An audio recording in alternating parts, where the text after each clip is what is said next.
Alexandra Levine welcomes you to the Alexandra Levine Live Podcast. Today, we've got a packed show, from breaking news to informative topics that will keep you well informed. So, please click the subscribe button to get notified of her upcoming episodes. If you like what Alexandra talks about, then please share the Alexandra Levine Live to others. Alexandra also looks forward to your comments during this episode.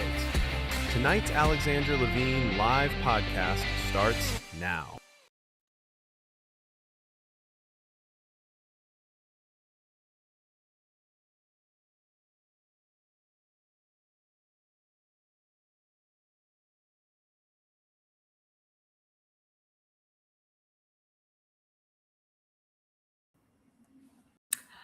Hi, I was backstage for a few minutes there. Well, hello, everyone. Hello. This is Alexandra Levine live with the America's Pulse Network. You are all in with me tonight.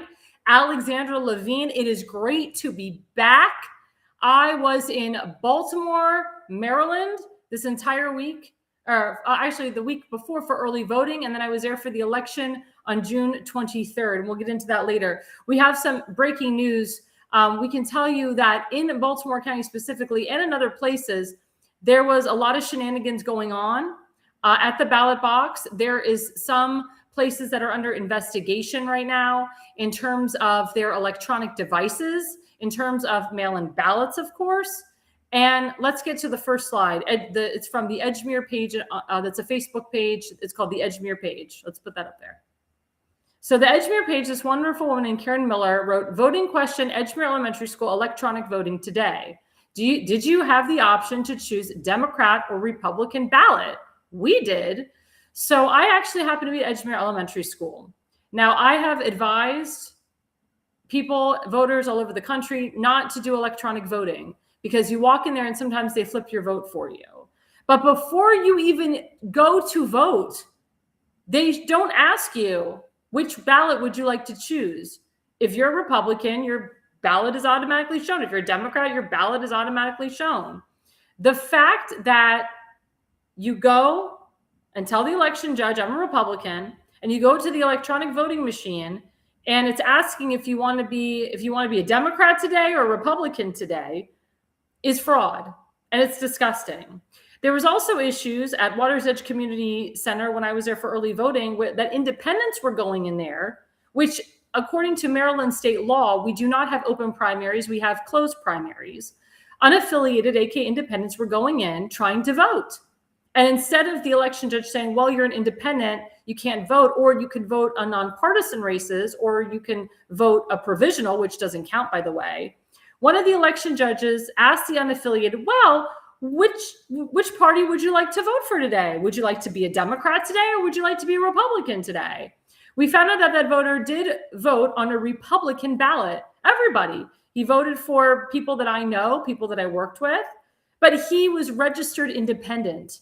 That is also fraud. And if they did that with that guy, then they did that with other unaffiliated too, and maybe other unaffiliated voted Democrat. Voter fraud across the board. Now, as you know, in the state of Maryland, they do not require photo ID. So anybody could have gone in there, an 18-year-old, 17-year-old, 16-year-old, somebody could have voted in one precinct and then voted in another. And actually, they have people from out of state that come and vote. I mean, I've heard of somebody from the state of Georgia or someone who was a Maryland resident who got a mail-in ballot sent to them in the state of Georgia. They filled it out because they liked a certain candidate, but you're not a resident of the state of Maryland. You're a resident now of the state of Georgia. So by filling that out, that's illegal. And if the Maryland State Board of Elections accepted that ballot, that is also illegal. Now, I can tell you that I personally have emailed the Baltimore County State Board of Elections woman, Rui LaRoe, and also the Maryland State Board of Elections, or the State Board of Elections, as well as the DOJ, Eric Neff, and to tell them about these irregularities. If you guys are in Maryland, we have a lot of Maryland voters and a lot of Maryland constituents in my podcast or people that watch our show. If you had any of these irregularities, experiences, you need to report it to the county that you live in, or I would go to the higher ups and report to the State Board of Elections.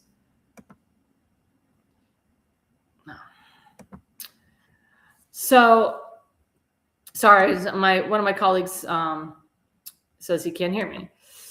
So anyway, So we're experiencing, yes, I'm going to keep going.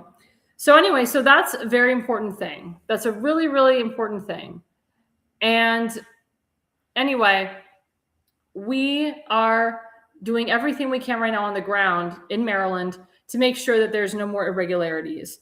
But because of irregularities, there's been a few lawsuits that have already been filed for these irregularities and to have free and fair elections. One of the first discrepancies was written by a man named Marshall Keeley. Let's put up that slide.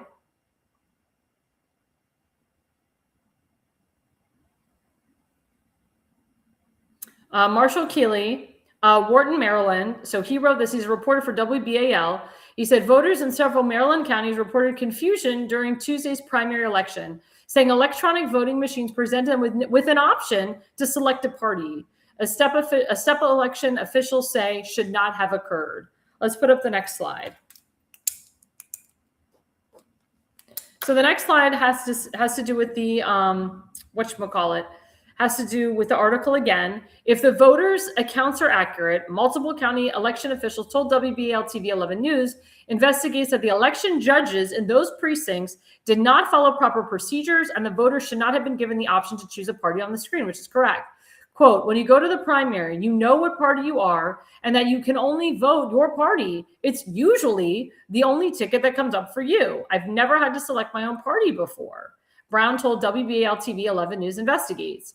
Election officials said the election judge should have selected the party associated with the voter's registration on the screen before allowing the voter to step up to the machine. I mean, this is going on all around. That's why, again, I'm going to tell people for the November election, do not vote electronically. Do not vote on those electronic machines. They are subject to fraud. When you fill out a paper ballot, yes, it goes through a scanner and there's some issues with the scanner too, but you have a receipt. Also, certain states work with DHS to watermark the ballots. So you'll know if it was a real ballot or a fake ballot. So this is disturbing. On top of this, we have a woman named Kate Sullivan who is actually, she's on the Central Committee. She's holding on. She's up about 60 votes before the mail-in ballot dump canvassing that's happening next week for her Central Committee. It's the best of 3 now, not the best of 4. So the Baltimore County Republican Central Committee, they had 4 people in the district. They took a vote, and now it's 3 in the district. So Kate Sullivan's holding on to her Central Committee seat, but she is the subcommittee chair for the free and fair elections. And she has written lawsuits about the elections site, about the election process. And she actually, again, went to an Anne Arundel County Circuit Court judge today, because you have to go to Anne Arundel County to report any irregularities in the elections. And again, she went in front of the judge, gave out her evidence, and we're going to bring up right now the next slide about the lawsuit. Let's bring it up.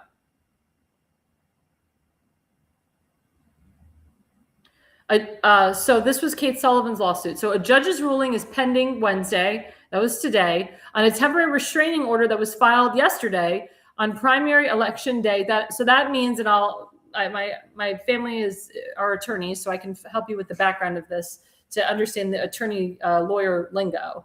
So what happened is that Ms. Kate Sullivan has written some lawsuits, and she filed a lawsuit, yes, on Tuesday on election day, against the Maryland State Board of Elections, and you have to go to Annapolis to do, or Anne Arundel County, which is Annapolis, which is the capital of Maryland, to do this, while in-person voting was underway statewide. The plaintiffs included 9 candidates for office, including Sally Taylor, as well as Kate Sullivan, and the advocacy group, which Kate Sullivan heads, called Secure the Vote, who alleged that the State Board of Elections handling of a mail-in ballot was, quote, illegal and unconstitutional. The seek an Anne Arundel County Circuit Court judge to step in and set some guidelines for the canvassing of mail-in ballots in July. Let's put up the next slide. So the next slide continues with the article. Election officials said the election judge should have selected the party associated with the voter's registration on the screen before allowing the voter to step up to the machine. Jared Demarius, who is the Maryland State Election Administrators, investigates the matter, and he said it will be addressed.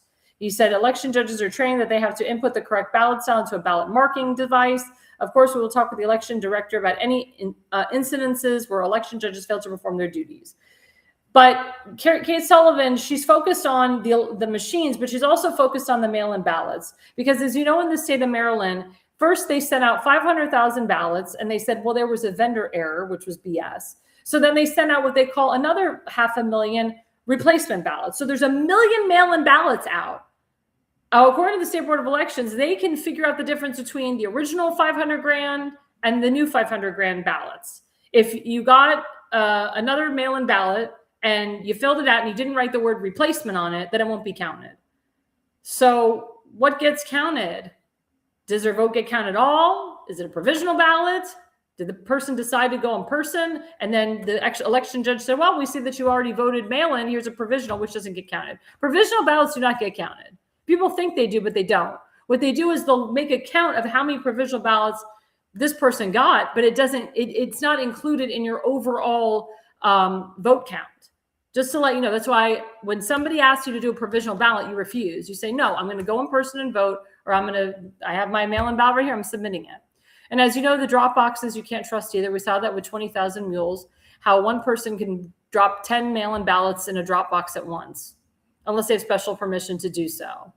So this is a huge issue. Now, I can tell you the conclusion is Kate Sullivan today was waiting and waiting. Remember, it said pending investigation, and she was denied. This is not the first time she's been denied. So what happens now? I know Kate Sullivan, she's a fighter. She'll continue the fight. She's been working with the Maryland Freedom Caucus on this, but maybe there's language that needs to be changed on the lawsuit. Maybe there's more evidence that needs to be shown to a judge, because I believe that the judge knows that there's fraud. But again, as we saw in the 2020 election, you have to really prove that there was fraud. And we know that there was fraud in the 2020 election. It's coming out now that there was major fraud in the 2020 election. But we're dealing with liberal judges, and liberal judges want to see as much evidence as possible so you can't trip. So you can trip them up. If you can't trip them up, then they'll say, well, no, nothing to see here, nothing to see here. So it's insane. It's insane what's going on. I am concerned about the mail-in ballot dumps that are coming in. They're actually starting to canvass them this week, but the canvassing in July is going to be the canvassing to really look at. So if you are a candidate, I advise you to be down there and watch the canvassing live. You can watch it live. You can watch it live stream. It's open to the public to watch it live stream. It is open to the public to watch in real time, but you have to have special permission from the candidate that you worked with, or you have to get what they call a canvasser it's a challenger / witness form. And you can get that. I can hand that out to people after my podcast, because I have one. So I have special permission from my candidate, Tim Fazenbaker, to go in and actually watch them. And I can challenge if I want. Now, there's certain rules. You can't bring a cell phone. You can't take a picture. You can't make a noise. If you see something irregular, you tell the chief judge immediately, or if Ruiz is there, you tell her. My biggest concern, and everybody knows this, and William Newton proved it. We all know William Newton. Everything that William Newton has said about this election is correct. And he's looked into Kate Sullivan's lawsuit, and he has dissected it, and he knows what's working with it and what's not. And it's funny because the judge ruled the same as how William Newton ruled. So William Newton is completely correct when he says there is corrupt internal election personnel in our elections. Now, there's a guy who's the president of the Baltimore County Board of Elections named Will Fuhr, who is friends with one of Tim's opponents, actually a few of Tim's opponents, J.D. Urbach, Rick Metzger, and Johnny Salling. He's friends with all those guys, and he's friends with David Marks too. And I can tell you that Will Fuhr has the power, because he's got a freaking laptop right in front of him where he can manipulate the votes, manipulate the number count. He can count ballots and manipulate them. That is called corrupt internal election personnel.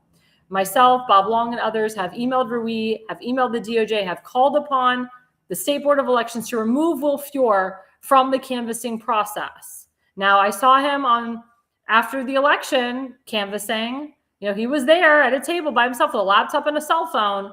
And I swear, if we see him next week, it's going to be a real problem. And mail-in ballots can really ruin the victor. We saw that in California. We don't want a California. And they are certifying the election July 6th. But the disgusting part is that they're actually going to continue canvassing the day of the certification. That's where the real effery comes in. So you could be, maybe 100 ballots shy of winning, but because they're going to still continue canvassing mail-in ballots the day of the certification, they could magically find 500 mail-in ballots for your opponent, and then it's not certified. Even though the news has declared you victorious, even though your opponent has conceded. I mean, this stuff is scary stuff. So we're going to be looking, and I will be down there too, July 5th and 6th, to take a look at the counting of the ballots, to see what's going on, because we need to have free and fair elections. I can tell you, because I was down there the day of the election. I was down at the Board of Elections election evening. Will Fior knew I was there. Ruin knew I was there. I think it stopped them, in my opinion, from doing any shenanigans to my candidates and others. Because by me being there, and I had another observer that I brought with me, and I have attorneys behind me, including, well, I can't say, but family members that are attorneys that work for pretty higher up peeps. And they know that. I don't mess around. And they know I don't mess around. And the fact that Delegate Bob Long emailed them, he doesn't mess around either. So if Will Fior is trying to mess around with our elections, not only will the state handle him, but it'll go straight up to Donald Trump's DOJ, where Trump's DOJ will personally handle him.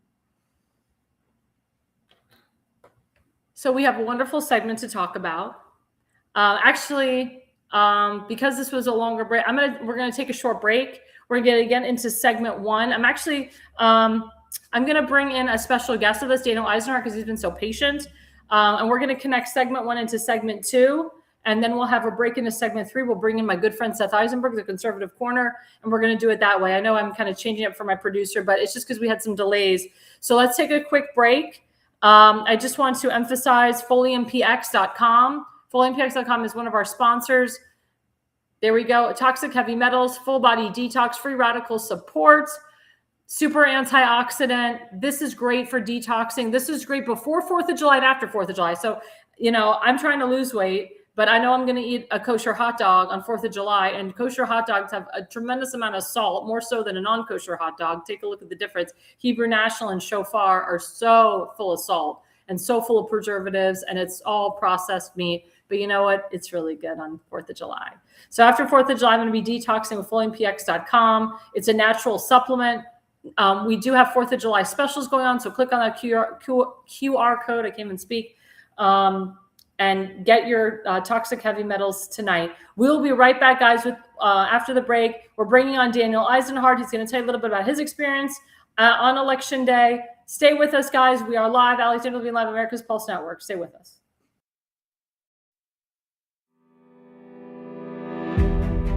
Hi, I'm Alexandra Levine. I'm a professional opera singer, actress, TV, and radio personality. Since 2015, I've been a volunteer, a field director, and a campaign manager, learning the ins and outs of the political world. That's why I became a political consultant.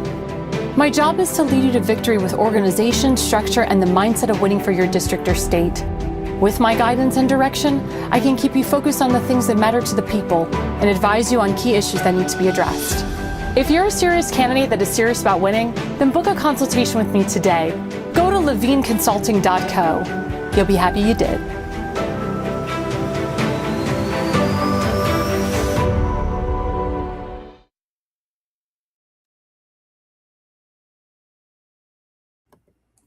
So we're going to first talk about my candidate, Tim Fazenbaker, briefly, and then we're going to bring Daniel on. Thank you guys so much for watching us.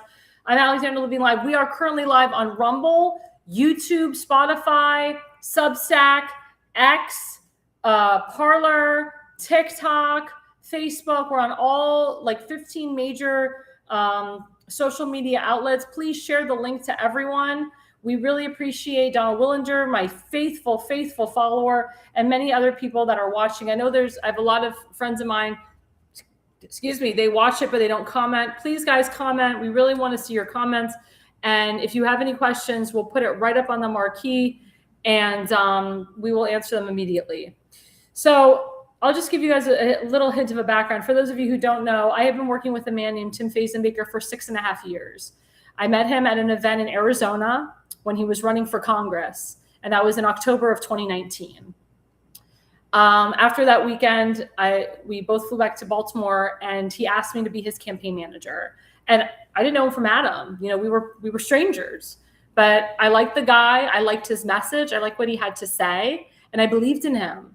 And I actually watched speeches that he gave in 2018 before I ever met him, and his message has been consistent from then until 2019 and even up to now. So I decided to be Tim's campaign manager in 2020, and I officially became his campaign manager in February of 2020. And at the time, there was like 8 other people running against him. Then the 8th guy dropped out, endorsed Tim, and got all of his people to endorse Tim and vote for Tim. And Tim did a really good job. This was the first time that Tim ever ran for federal office. And he was honest. He's like, I really don't know what I'm doing. Like, I've never fundraised. I'm afraid to ask people for money. Like, you know, you're Jewish. Like, I have a big Jewish community in my district, because he was running for CD2, which is now CD7. It flipped. So CD2 has Pikesville, Parksville, Owings Mills, Reisterstown. We call it Jewtown, Jewville. So he's like, I need to break through to the Jewish community, but I need like a Jew to do it. So he's like, can you be my Jew and do it? So like, sure. So we went to synagogues together. We met all the Jewish people. I can wholeheartedly thank our good friend George Faber. George Faber knows every Jewish person in the DMV area and beyond. He knows Jews in Ohio. He knows Jews everywhere. And George Faber to this day has been a great person to let us know when Jewish events are happening and who to connect with. And George always like, Alexandra, come here. Tim, come here. Let me introduce you to this Jew. Let me introduce you to that Jew. So let me introduce you to this person. Or Jewish person. And it's just a beautiful experience, the loyalty that we've had, but also to see Mr. Eisenberg grow from then until now. And, you know, I was only his campaign manager for a very short time, but we both worked so hard. And this was during the pandemic, by the way. So we couldn't do any events outside. We did internet rallies. We could only have like events with 10 people. Like, it was really depressing for like 3 or 4 months.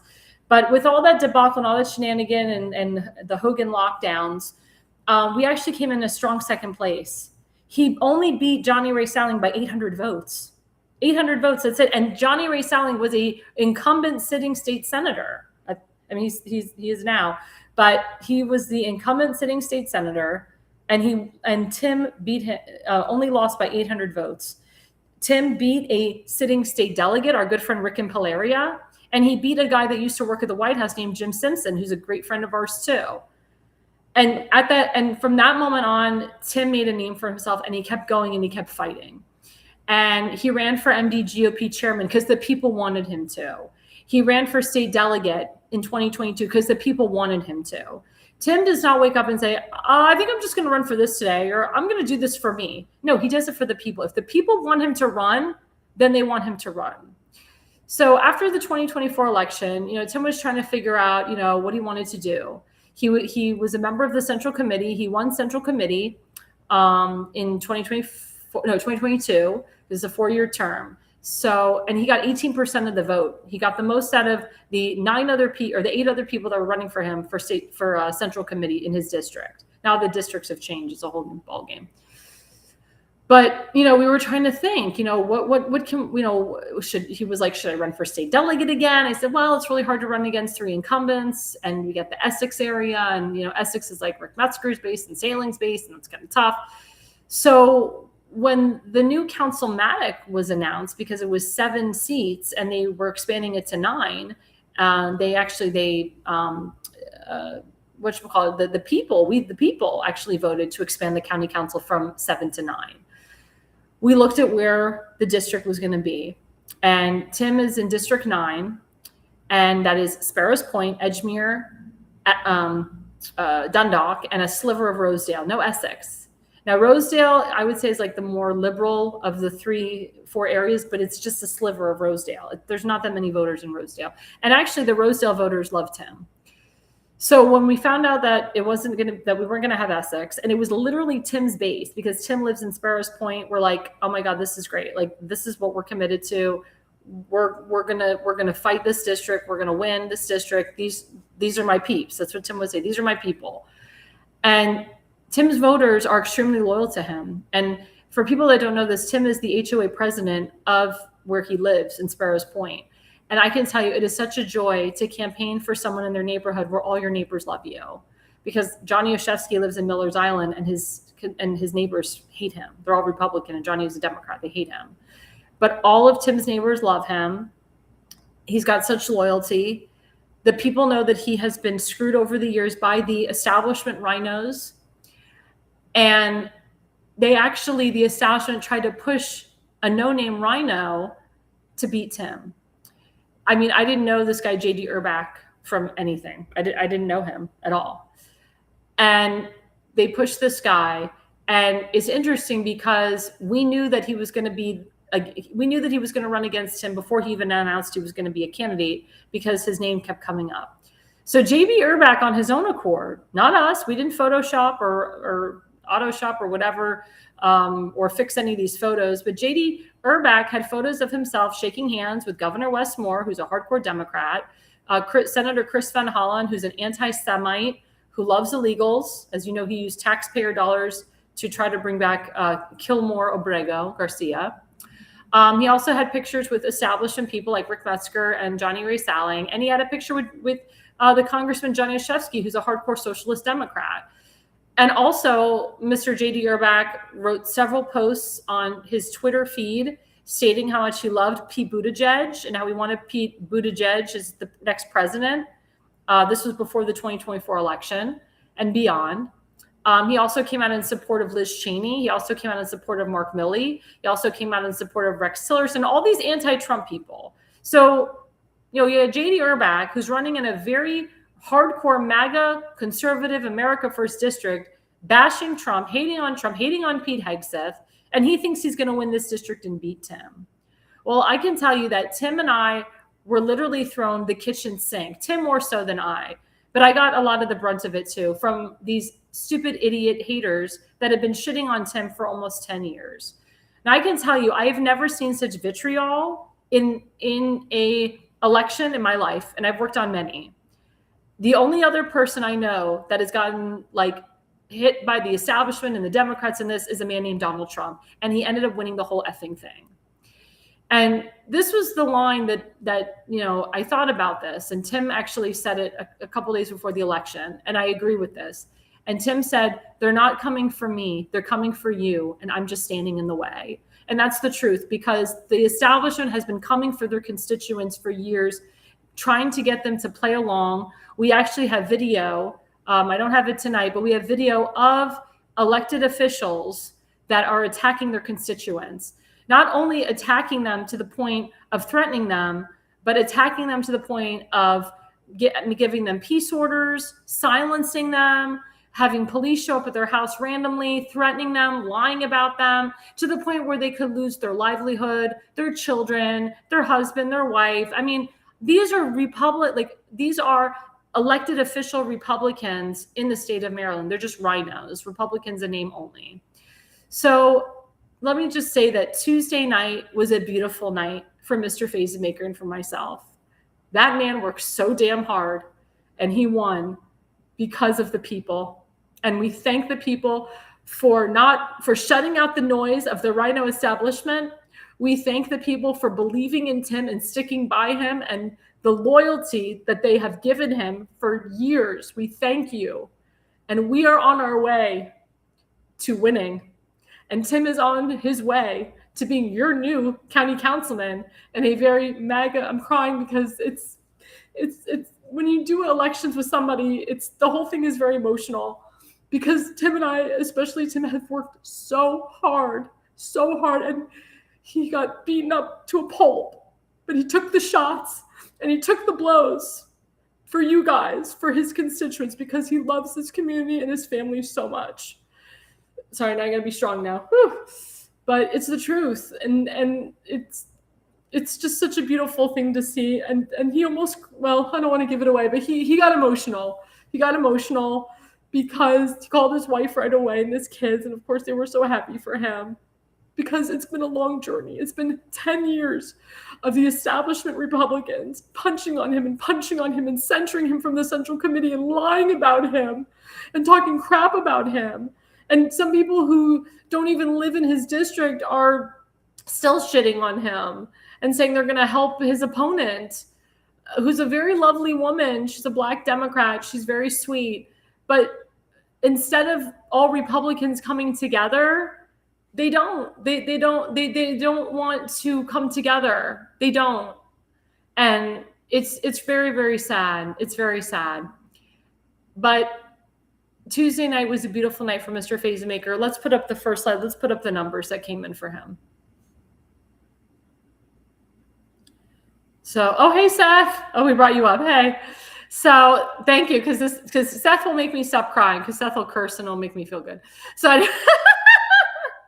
but anyway, so these were the final numbers. This is without the double mail-in ballot canvassing. So they canvassed some ballots June 1st and 2nd. That's why you see 38, 26, 24, 31. So they're now starting to canvass the second ballots. So of course, Tim was very concerned, and so am I, that that second dump of mail-in ballots could screw his lead. But because Mr. Phasemaker has such a strong commanding lead against J.D. Urbach, they said there's no way that the mail-in ballots will make a difference, because the mail-in ballots are really for county executive or governor, not really for this district so much. So if you see Tim Phasemaker's at the top, so for early voting, he got 347 votes. For election day, he got almost 1,000 votes, 989. That's amazing. And then 38 was the June 1st and 2nd ballot dump. The NR is provisional ballots, which of course we know they don't count. So altogether, Mr. Phasemaker got a total of 1,374 votes, which put him up to 41%, which was amazing. Russ No Tax Mirable was, I honestly, just looking at that name, I honestly think that the voters looked at Tim and Russ, and then they stopped looking at everybody else. Because when you see Russ No Tax Mirable, like, I would vote for him too, you know, like, just because it's no tax, you know. I didn't even know you could put that, like, Russ No Farting Mirable, you know, or Tim Only Farts Phasemaker, you know. So funny. So anyway, you know, it actually, in my opinion, looking at the numbers, it looks like Russ Mirable, by getting in there, actually helped Tim, because he took almost 22% away from, it could have been J.D. Urbach. So J.D. Urbach was the RINO. And as you see, he only got 26% of the vote. But look at that gap between Tim and J.D. So J.D. actually conceded Tuesday night. So once you concede, that's it. He not only conceded on the phone with Tim, but he also wrote a concession on on Facebook. Let's put up the second slide. So this is J.D. Urbach's concession speech. So I'm going to read it. And Seth, can you hear me? Yeah. So I want to read it. I want you to comment, Seth, afterwards. I want you to let me know if you think this is like a Melba toast, an uplifting concession speech. And I want to have my viewers, Donald Willinger and such, I want you to comment as well. So J.D. Urbach wrote, "Thank you to my family, friends, volunteers, and supporters. I'm grateful to everyone who offered prayers and words of encouragement over these past 6 months, and especially to those who honored me with their vote in today's Republican primary. While we did not come out on top in today's election, this campaign was about standing up and offering voters the choice of a vision for our community, rooted in experience, commitment, and integrity. I'm proud of our effort and of the conversations we had and the relationships we built. Campaigns may end on election day, but the work of strengthening our communities never does. I choose to remain optimistic about our future and committed to the values that inspired the effort from the very beginning." So Seth, my question to you is, what do you think about that concession speech? Is that uplifting? Is that like, congratulations, Tim, I support you? What do you think, in your opinion? This JD guy is the short guy, glasses, right? Yep, he's a dork. Heavy set dude. Okay. Yeah. There's nothing sincere in that whole speech at all. And when people start mentioning, integrity, honor, and this, that means they don't have any. Mm-hmm. So they got to keep saying it so people start to think they do. This guy was running his mouth about Tim and everybody else, wasn't he? Yep, he was. Yeah, it's what this is I'm not admitting I lost. I'm not admitting Tim beat me. I'm just saying we gave it a good try. Mm-hmm. And now I'll try again. Now, my question to you, Seth, is, now that, Tim is a Republican nominee for this district, do you think that JD's voters will come over to Tim's side and they'll vote for him and support him? I would like to think so. I mean, but I think Tim is going to face the same thing that unfortunately Dan Cox is facing. If they didn't vote for him in the primary, I'm not voting for him. I'm going to take my toys and go home. Right. People get way, way, way too personally involved with their candidate. Mm-hmm. If they lose, they lose. You voted for them. Now it's time to go to the next step. I mean, right. That's why I think everybody, no matter what race you're in, If you lose, you should come out and support the nominee. Like, hey, Mr. Eisenberg ran a very good campaign. We just came up short. I would like to think everybody who supports me is going to support Tim because I'm going to as well. Really, that's all they got to do. Doesn't have to be some big, long 10-page speech. Just, hey, this is who we have to support. Let's get behind him. But nobody listens. And I went in the back. I went in the background. Okay. I see you. Oh, okay. I don't know why I went in the background, but it's good. So anyway, there you go. Oh, there you go. Yeah, I know. I was like popping up. Yeah, I was going to ask you a question, bring on Dan, but I'm glad. Dan, can you hear me? I can. Good. Sweet, and you sound great. Thank So I just want to say for the record, I'll be honest, it got very personal on the campaign trail, especially with JD's family. So JD's, I think, oldest sister attacked me personally. I was literally talking to a voter literally about Fort Howard. So Fort Howard was literally on the ballot. That's one of the reasons why Tim won, because Tim has been very strong on Fort Howard. And this is why Daniel Eisenhart actually did very good for his first run and won the Central Committee, because Fort Howard is for our veterans. You know, this Seth's a veteran. And freaking Westmore wants to put Section 8 housing. And honestly, I believe that he wants to harvest it for illegals and criminals and so forth. And he wants to destroy this beautiful historic landmark. And Tim and I and Daniel and Kim Stansberry and Frank Niehoff and Bob Long and others, you know, we've been reaching out to the president. We've been reaching out to Pete Hegseth and the federal government to make Fort Howard a memorial national park, to declare it that, so that state cannot come in and throw in their Section 8 housing crap. And I believe, in my opinion, it will happen. I believe that if we keep pushing for it, it will happen. But I can tell you, like I said, this got pretty nasty. So I was talking to a voter about Fort Howard, and JD's sister, you know, just said to the voter, who had just had a stroke, by the way, whatever that girl's saying, she's a liar. She's a liar. Ah! Like, that's what she was. It was awful. It was so horrific. It was so bad. And then Salling was there, and he was calling us all liars and horrible things. Then there was a woman during early voting named Mary Taylor, who also did a Fort Howard type of event that was ridiculous. She had just lost her case, actually, and Daniel can talk about that a little bit with our friend, Mr. Fitzpatrick. So she had just lost because Mr. Fitzpatrick's charges were completely dropped, and I'll let Daniel get into that in a minute. So she literally came to Waters Edge Community Center to heckle me. And she told me that she was literally there to come heckle me. And she said, I have JD Urbach, and Daniel was there as a witness. She said, I literally have JD Urbach's father here to heckle me too. So I said to myself, I'm not going to deal with this woman all day. So I actually went up to where the Board of Elections employee was, who's a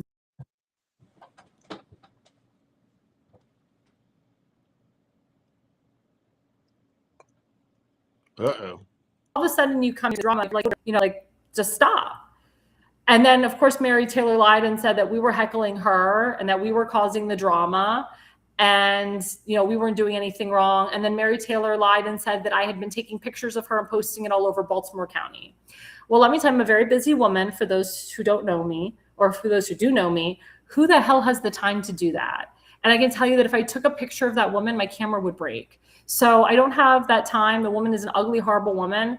And of course, she is working with opposition to, you know, push people to vote for Tim's opponent, which is actually backfiring in her face, because Tim's opponent, who we like, is a very nice woman. And she told Tim, oh, no, oh, I was doing so well. Well, I guess I'll be off for a while. Oh, my gosh. That's fine. Maybe, you know what? Maybe there's a way I can put a picture of myself and just talk. Oh my gosh. Sorry, guys. It was doing very well. And then, don't worry about it. Just keep going, because last time we did this, keep going. I know. I may have some computer backup person coming in a second. Anyway, anyway, I'll just keep talking. Everybody knows what I look like anyway. According to Cliff, I'm chubby and ugly. So now you don't have to see my face, Cliff. So that's Cliff O'Connell, everybody. So anyway, you know, the woman who's running against Tim, she said, Tim, I'm not going to have these people involved in my campaign. She said, I don't want any negativity. I don't want anybody invading my campaign to hurt you. So, and that's a Democrat. It's a moderate Democrat. So we are so happy. We are so happy that Tim is in there. But, you know, I want to get to you, Daniel, on this. I want you to tell people about your experience. with Mary Taylor and what happened with the Fort Howard situation, Fitzpatrick. But also before that, Damon shared, can we pull up, do we have, let's see, do we have Daniel's numbers? No, that's the Central Committee. Well, anyway, so that's fine. So these were Daniel and Tim's numbers for the Central Committee. So the Central Committee, as you know, Tim was a member, and so Tim resigned from the Central Committee to focus on his campaign, which was a very wise thing to do. And then this was a Thursday night, and then Monday, June 8th in the evening, the Central Committee decided to have a meeting to censure Mr. Fazenbaker. I'm sorry, say again? Fallon did so. Yeah, Salling did so. So he implemented this. Salling also, I found out, brought a reporter from WYPR named John Lee to be present. Also, we found out that the reporter knew everything that happened during executive session, which is against the bylaws. It is against the bylaws for any Central Committee member, including an alternate, to discuss what happened during executive session. Now, we don't know the person that breached the bylaw, but we will find out. I can tell you as of today, several conservative people from the Baltimore County Republican Central Committee are currently resigning because of the crap that they pulled on Mr. Fazenbaker. So Mr. Fazenbaker was a private citizen at the time of his censure. And actually the MDGOP under Nicole Harris is looking into if the censure was legal, because if it was illegal, we got some major problems. So what did Mr. Fazenbaker and Daniel Eisenhart do? They fought back, and they fought hard, and they got back on the Central Committee. So Daniel actually made a joke that he said, maybe I'll beat you, Tim, in the Central Committee votes. Came pretty close. And he came close. So these are the final without the mail-in ballots. So Daniel Eisenhart got 517 during early voting, 1,317 on election day, 64 of the mail-in ballot dumped from the June 1st to 2nd canvassing. So he came in at almost 24%. Tim Fazenbaker got 551 early voting, 1,423 on election day, 77 with the mail-in ballot, and 2,051 votes to take him to almost 26%. Now, with the Central Committee, they went from 4 members per district to 3 members per district. So unfortunately, this crazy woman named Deb Sullivan, who's broken bylaws multiple times, she got reelected. With She only, also look at donated it. to the Democrats as well. Yeah, she gave to the Democrats, but look at it. She gets 18.83%. So Daniel, sorry, I talked so long. So Daniel, my question to you is, now that you're on the Central Committee, you're back on the Central Committee. You'll be sworn in November. Mm-hmm. Yep, you'll be sworn in November with Tim. Tell us how that journey was on election day, or actually early voting on election day, the lengths that you had to go through to get to where you are today, and your vision for the party. I know that was a lot. Well, thank you for those questions. I know we have the Central Committee stuff up and those numbers, but I didn't really campaign at all for the Central Committee. I just put myself up there because that was my initial, that's what I was going to run for initially, to continue my Central Committee role and get reelected. But I also got nominated by 2 people on the Central Committee, I guess right around Christmas time, to run for Senate, to go after that Fallon fellow that we've been talking about, who isn't very well liked. And so I accepted that nomination after talking to April Babcock. She lost a son. I have 2 children, 10 and 12. She lost a son very young. I think he was like 14, to drugs, to fentanyl, something laced with fentanyl. And when Tim introduced me at his campaign fundraiser as the next state senator, I had already told him I wasn't going to run. So I thought it was kind of like a joke. And I even explained it to the people there that, I would look forward to working for the Central Committee, and then even potentially helping Tim or Kim Stansberry out. But the response that I got from Tim's patrons there was enormous. And what they said was that Salin, who I barely knew, wasn't answering their calls and wasn't coming to the table. Now, I got involved in politics because the current councilman, who Tim may very well take place of, Todd Crandall, he's my neighbor. And I don't have anything bad to say about the guy. He's been a great neighbor. But when I would ask him to help me with some of the things that were going on my own street, he was just not very helpful. So I took it upon myself to get a home that had like 100 people living there. I got their rental license removed. Now there's a nice family that lives there. My 10-year-old cuts the guy's grass. And on the other side of me, a gentleman had started a appliance repair business, and it was a code violation. It was a mess, and I got that addressed. And now the neighbors were saying, you should run for county council. But it was quite naive. I was just dipping my toes in the central committee, and Tim Fazenbaker, who I was in 7th grade with, nice guy, kind of took me under his wing, and he's been mentoring me. And he showed me the ropes and said, look, I realize you want to work on this, you want to be the councilman, but I want to do the councilman, and I've been doing this a while. If you come under my wing, I'll teach you what you need to know about everything. And he brought me up to speed quite rapidly. And so I went after Salen I felt like there was nobody really coming to Annapolis for this district besides Bob Long that was representing us the way that I feel like the legislators should. If you start looking at Saling's voting history, he votes with the Democrats all the time. Well, 47% of the time, not all the time. There's only 2 other senators that have a more leftist, more liberal voting history than him, and they vote 50% of the time. 2 other people. And so, I noticed that, and I started saying, well, you know what, I will accept this nomination because I want my Republican representative to go down there and say no to taxes for green initiatives and empower and those things. And for, not that I don't think we should have SNAP benefits, but I just don't feel like, as a conservative Republican, that I want to vote with the left to give them more. I feel like we need to get them some jobs and stuff. So not that all of his leftist voting was wrong. Some of it you have to do. I hear it all the time. Well, you can't go down there and get anything for your community if you don't vote with the left. Well, I just think that's silly because if he's the 3rd worst left-leaning, that means there's 47 senators. That means 43 other senators have voted left, less than him and more conservative.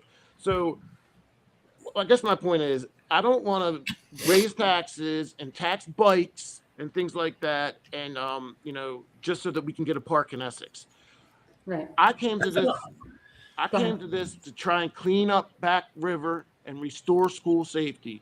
And not one time in 12 years has Senator Sound ever proposed a bill to clean up or protect the waterways here in District 6. No, he lied. He said, Back River is great. Everything's good. He and his butt buddy, Rick Metzger, go down there and lie. There we go. So thank you, Damon Shred. So these were the final numbers before the mail-in ballots of Daniel Eisenhart.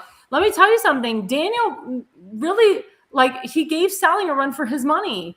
Because guess what? And I think about the parallels of this. So Tim Fazenbaker lost to Saling in the primary for Congress by only 800 votes. Daniel Eisenhart lost to Senator Saling by only 805 votes. This is history. This guy, Johnny Ray Saling, is an incumbent state senator. He's got a guy, Daniel Eisenhart, who's never run for anything in his life, who's this up-and-coming young guy, and he gives him a run for his money. 42% against 60% is not a shellacking. Daniel, what you did was so inspirational and so uplifting, and you should be so proud of yourself. And that's why I am happy that you're in the Central Committee. I know they're all breaking apart and everybody's leaving, and they have to because the RINOS are just awful. But if we just have that one conservative man, you in there, just that one person who could stick it out for 4 years, I'm telling you, you will come back with vengeance. You will definitely beat Saling. Hopefully Saling won't run again in 4 years because there's investigation that he doesn't live in his district. And actually, we found breaking news. His wife Charity actually confirmed on a Facebook thread that he doesn't live in his district, that he's been living comfortably in their beautiful home in Timonium, which, Daniel, is that a part of Mr. Saling's district? No, Saling's wife confirmed with me months ago. I screenshotted it. They live in Timonium. Mm-hmm. He had a house in Essex. It's well known he had a house that he didn't live in Essex. He stayed there periodically to circumvent the law. And then he sold that house in March. And just 2 weeks prior, I'm throwing some numbers. It was on a room for rent that came up in Dundalk, that came up about a month or so on Zillow before he posted his home for sale. just in March. He took a room for rent in January. Room for rent came on Zillow, and it stayed on there about 10 days, and then he accepted, and then it's not on there anymore. And so it's safe to assume that that's the room that he rents, because that's the address that he put on the failed petition that he tried to have a peace order put against me when he accused me of stalking him and harassing him and making violent threats. Are you listening to this stuff? This is sick stuff. This is real.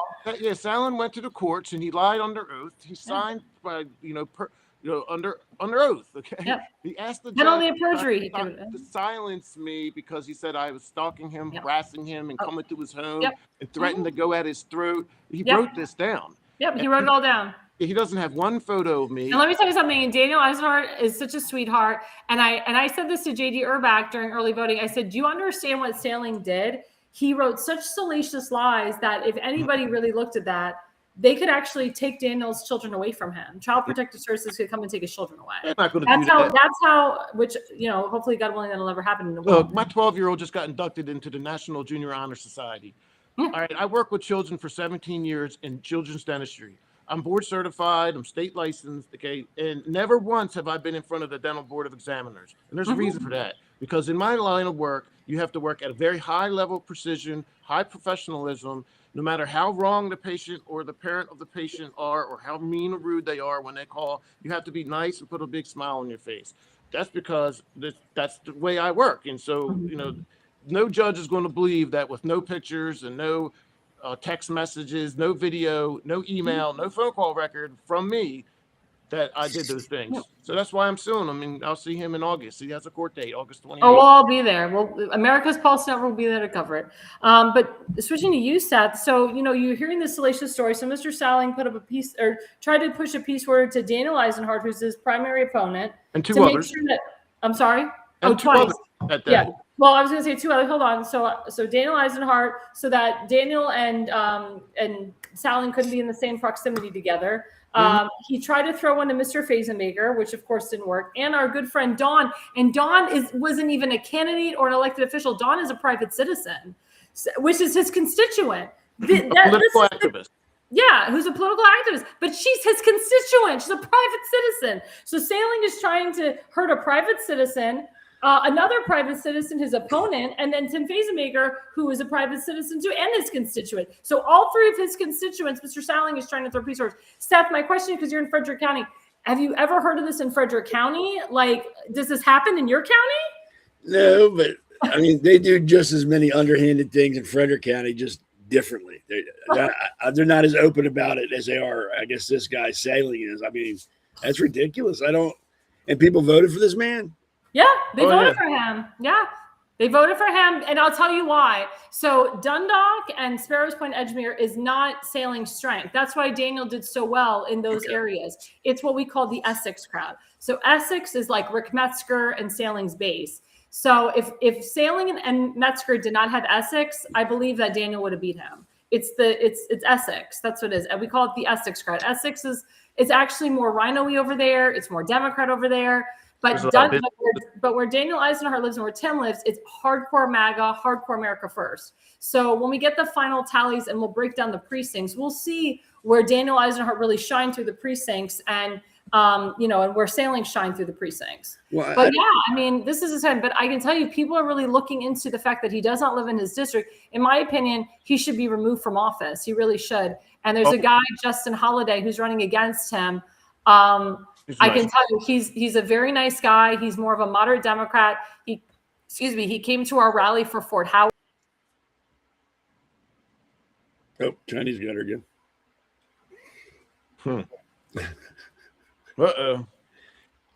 So I urge Republicans to vote for Mr. Holliday in November. I really do. So this is another breaking story. Go ahead. Well, let's hold on. Listen. Let's keep this together. People are not aware that there are active investigations going on right now. Active investigations.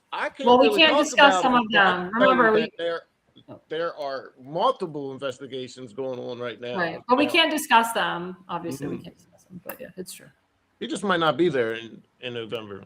Yeah, I was going to say, I think the biggest issue with that dude isn't so much where he lives, but the bullshit he's perjury. Yeah, the stuff like misuse of Right, office, yeah, the stuff that that's he lied about. outgoing filing. that seems more important to me. I mean, so you actually lied where you live. Okay, we can maybe work past that, but you're using the court as a weapon. That's Yeah, he tried to silence me. He tried to prevent me from going to the debate, from going to the RNC dinner, from going to the forums, the town halls, and then at the polling centers where he was there with me the whole time. And I'm gonna say this one more time: they did give you a hard time.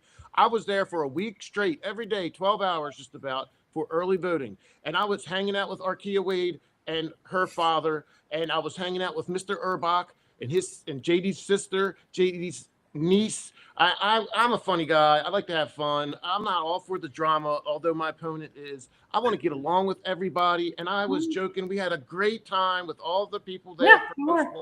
And Salen went up to the Victory Villa and told other candidates that Tim and I were starting drama, and there was a bunch of drama down there. No, this is what Salen does. He's a known liar. He's a known liar. There's actually there's another report that came out. I can't get into it. But Mr. Salen again attacked one of his constituents, my friend Adam Reuter, who is part of the media, and of course, it's all over Facebook. But we can't. I can't get into details of it. But it shows Mr. Salen attacking his constituent Adam Reuter. His wife actually attacked Bob Long's daughter. But like called her fat, which was awful. Verbally, while being videotaped. Yeah, it's all on video. That part's not on video, but the other stuff is. And then there was a black woman who's also Salen's constituent who's trying to calm the situation and say, hey, like, we're adults here. Like, let's not do this. There's children here. And Salen is heckling her and attacking her and telling her to shut up. It's all on video. So I'm like, that's why I'm telling you there's. You guys voted for. Look, for 4 years, I said I was going to clean up Back River and restore the smell and try and go after the wastewater treatment center. So you guys just tell me over the next couple of years if Salen goes above and beyond like I would have done, and I still plan to do when I'm given a chance to get the smelling better. I was out on Back River today, and it stinks out there. It does. It really horribly. does. It's dangerous. There's dead fish floating up and down, and good luck seeing if Salen's going to propose. So Dan, I don't mean to move you along. It's just because we have another segment to cover too. Of course, I'm so sorry. No, you're good. You're good. Because my show can go to an hour and a half. That's fine. And you guys are great. I love you guys. I can chat it up. I have a lot. No, I was okay. But this is important. So, because I want to shift it to Seth because we need to get Seth in here and have him speak. Tell me about yourself. so Damon shared. Pull up the meme again. Not the meme. The slide again with the mail-in ballots, please. So this is no, not that. The mail-in ballots. You're right. We can talk about it more. So this is a big thing. So breaking: the U.S. Postal Service will not be delivering any 2026 mail-in ballots to states that don't comply with President Trump's voter fraud prevention executive order, per U.S. Postal Master General. This is what I voted for. So my question to you, Seth, is: I mean, we know with the mail-in ballot situation in Maryland, does this have to do with Maryland elections? I'm sure they had a lot of. That played a lot into it. I mean, what, 500,000? No, it's 1 million now. Yeah, it's ridiculous. I mean, I don't know what happened to how it was when I was growing up. One day to vote, and if you couldn't be there, you were in the hospital, you're in the military or something else, then you could use an absentee ballot, and that was it. You didn't count ballots 6 months or 6 weeks later. It was that day, and the next day you knew who won, and it worked for decades. That worked, but all of a sudden it doesn't work now. Now we can't do it like that, and this is what you get. 1 million ballots set out for no reason. It's a joke. So I'm glad they're doing that. I wish they would just go back to how it was. Yep. 1 day voting, that's it. If you can't be there, it must not be that important to you. I agree. 10 minutes. It doesn't take all day to vote. It takes 10, 15 minutes. Do it on your lunch break. I agree. And as you know, Daniel, right, it started, I think, today, was the canvassing of what they call the second mail-in ballot dump, which are supposed to be replacement ballots. That is going on until July 6th. July 6th is certification day. So they're still going to be finding dumps and mail-in ballots for certain people that they want in. And, 1,500 mail-in ballots showed up for that person and that person alone. And that screws the good person. What say you about that really quick?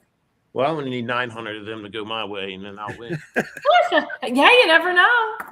Well, listen, I was out there for a week straight, 12 hours a day, and it looked like a waste of money. I think it's like $1.3 million a day or for all of them, maybe. It's a lot of money that we're spending. That's taxpayer money. And it's I feel like we got to get the Democrats out of Maryland. The leadership, that is, not Democrats themselves, but like Westmore, this is their doing. They love this kind of stuff. I would think that it's probably because they're figuring out ways to steal money from us. If there's more money being invested in it, they can figure out ways to skim some of the money. I know those are like egregious allegations, but that's just how I feel it is. I feel like that there's fraud going on in more ways than just the voter fraud perspective.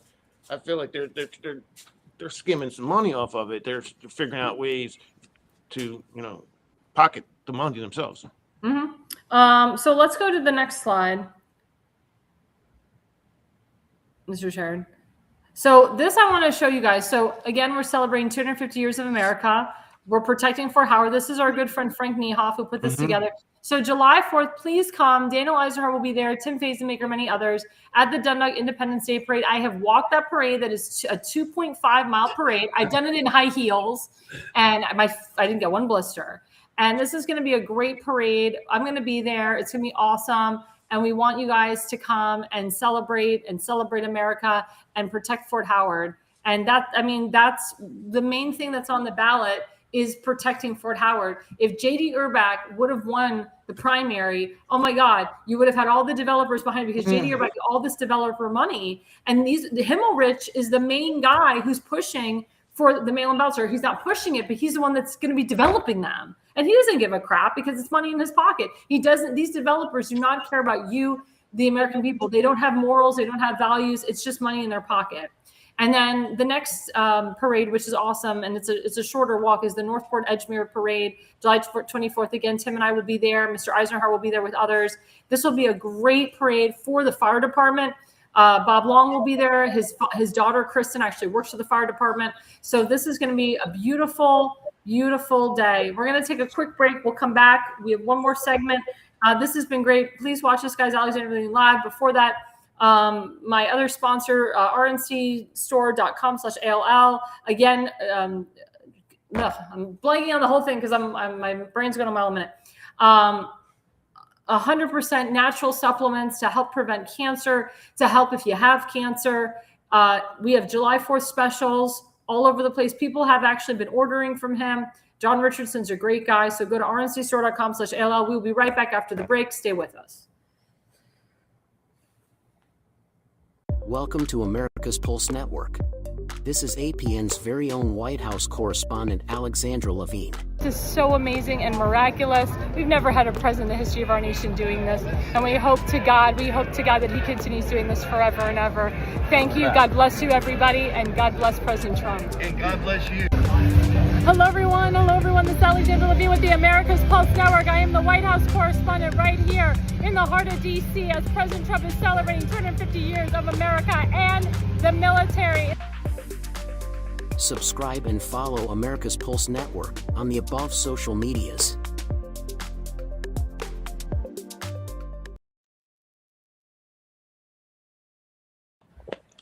Thank you guys for coming back. I'm sorry I didn't have enough time to refresh my camera.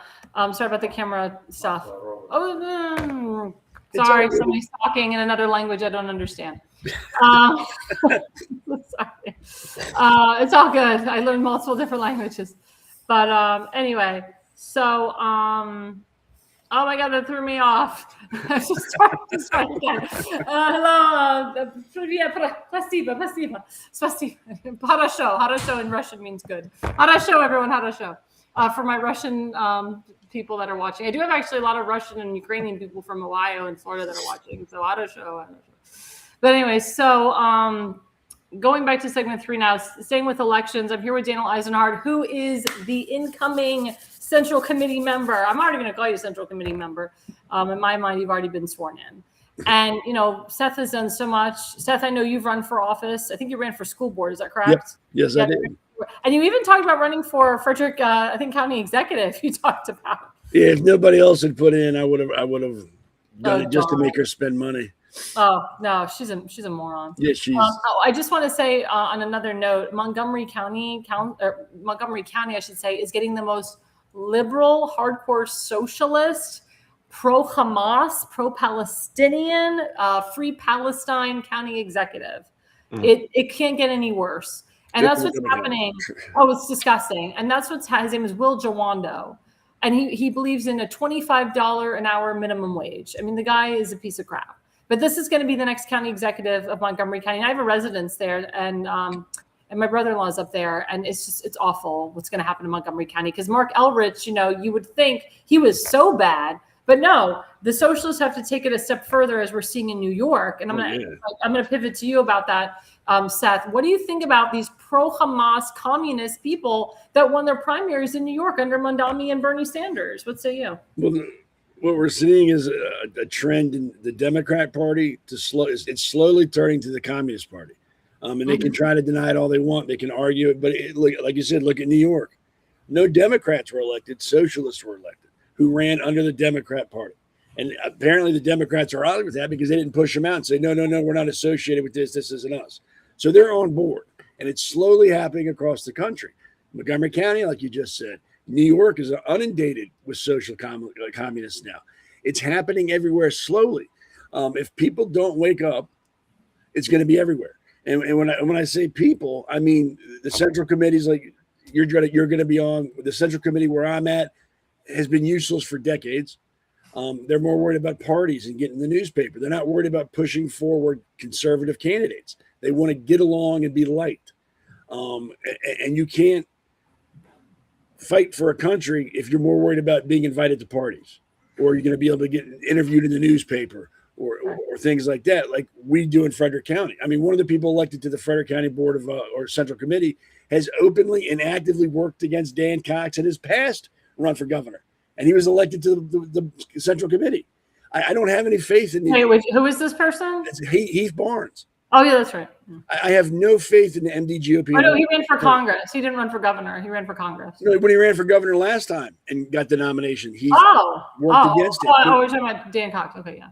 I have no faith in the MDGOP in Maryland. None. I mean, Saling guy who could do whatever he wants to do, and no one's doing anything about it. And Deb Sullivan, too. So there's been reports sent to the MDGOP by Deb Sullivan, about Bradley Lang, all these people that really did break the bylaws, but they censured Tim Fazenbaker, who was a private citizen at the time. What I would like to see happen is people like who we got here today, and Tim and other people get on these central committees, burn them down, destroy them, and then rebuild them with real conservatives. I agree, and that's what's actually happening right now. Is that I agree with you 100%.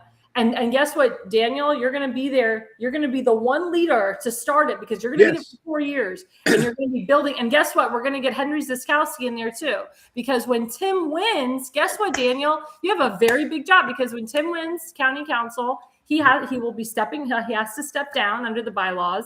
And guess what, Daniel? You and Deb Sullivan get to choose who the next person will be to fill. And I would tell you and implore you and advise you to pick Henry Ziskowski, and you will have choice. I'm sorry, say again. Fantastic choice. Yeah, Henry Ziskowski it'll be too conservative against Deb Sullivan, is a real Democrat, and she should be removed anyway.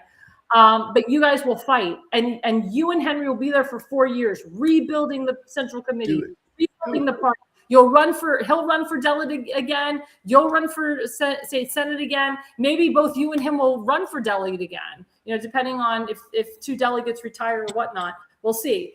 But you guys are going to be a powerhouse, Daniel. You and Henry together will be a true powerhouse, because it only takes one person to be a leader. That was Tim. You're also a leader, Daniel. Henry Ziskowski is a leader in Baltimore County. You guys are all leaders, and you guys now have the momentum. What you and Tim did, Daniel, you literally gave a shellacking to the RINO establishment in one night. In one night. You should be so proud. You didn't have party endorsements. The party did not endorse you, which was great. You didn't have special interest donations either. I didn't take. You didn't get any special interest lobbyists, any type of BS people. None of that. No PACs or anything. No PACs. So now everybody's coming to you. They're going to come to Tim. They're going to try to kiss his ring. And guess what? We're going to make them pay. My phone is ringing now. People were curious and asking me things about like, how did I do that? People were curious. Yeah. And Daniel, you made a name for yourself. You're going to continue to make a name for yourself. And that's how it starts. And sometimes it takes 4 to 6 years to make a name for yourself. People are saying I should be proud. I'll tell you what, I you should be very proud.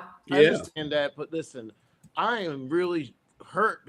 I feel bad because the people are going to be, again, another 4 years without good leadership. And I was out on Except the back. For Tim.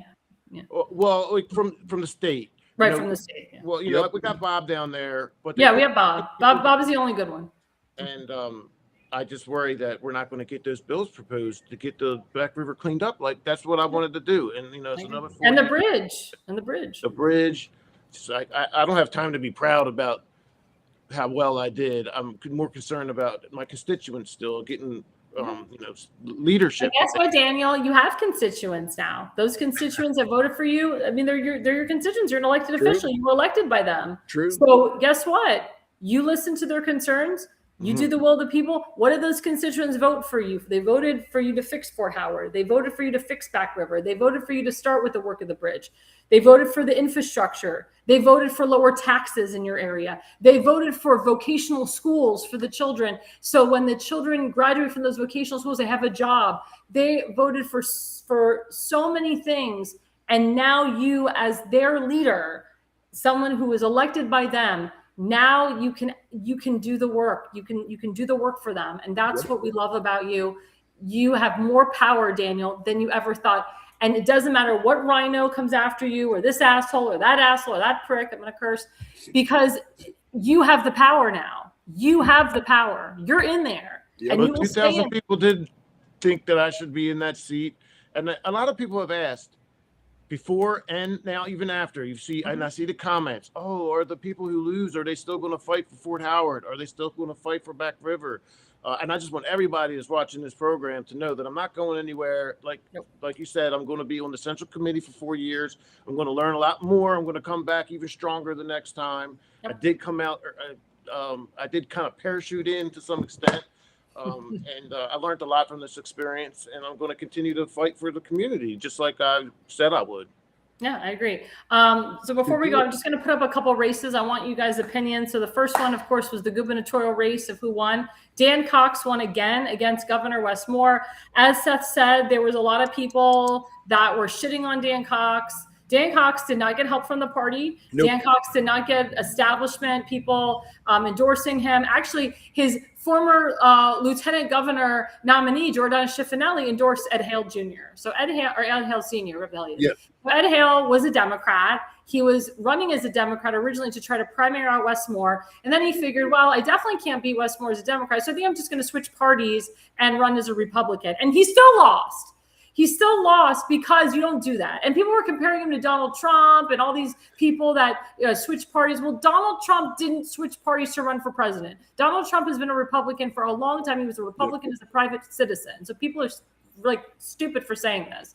And there's some hardcore conservatives, and Seth, you and I know these people, I will not say their names, but there were some hardcore ass conservatives that were ride and die for Dan Cox and ride and die for Trump, and they all freaking endorsed Ed Hale, and they stood by Ed Hale. And when I saw all these endorsements of the Rhino establishment coming for Ed Hale and all these people endorsing Ed Hale to the point where, and Daniel, you were with me, Fox 45 and Edgemere Elementary were coming out for Ed Hale. And WBFF were coming out. They were doing pieces on Ed Hale because they automatically assumed that Ed Hale was going to win. And Dan Cox did better than expected. Fred, what say you about this? Or not Fred, sorry, Seth. What say you about this? Because he's in your county. He's in your district. I know Dan, and I'm not going to go say like we're personal friends, but I know Dan. I've talked to him several times. He's a very intelligent person. He definitely has a direction he wants to take things. And I think he has that presence to be able to do that. The only thing I can see that's going to hold him back are the morons in the Republican Party in Maryland.